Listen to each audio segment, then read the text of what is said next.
The president's wife, who in November 2017, we were told, was not going to involve herself in politics or government, has created an extra constitutional office from which she is now directing government policy without election or any legal instrument to back the activities. Dear Zimbabweans, our country is now banana republic.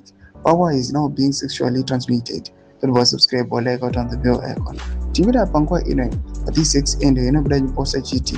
This is a communication for Cambridge University Press and Assessment Unit based in Cape Town, dated 15 June 2026, shockingly reveals that there now exists in our country Office of the First Lady of the Republic of Zimbabwe, which is now among key education stakeholders that need to be consulted on education policy reviews.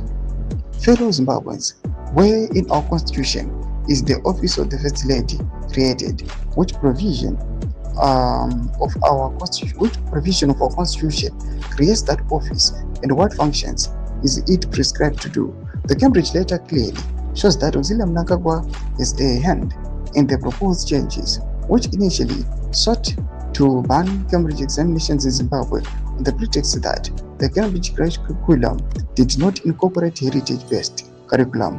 Whatever that animal called heritage-based curriculum means, the correspondence between the assessment unit and its Cambridge community in Zimbabwe specifically mentions the Office of the First Lady of the Republic of Zimbabwe, Excellence Dr. Uzilia Mnangagwa, as a key education stakeholder in a process meant to direct government policy.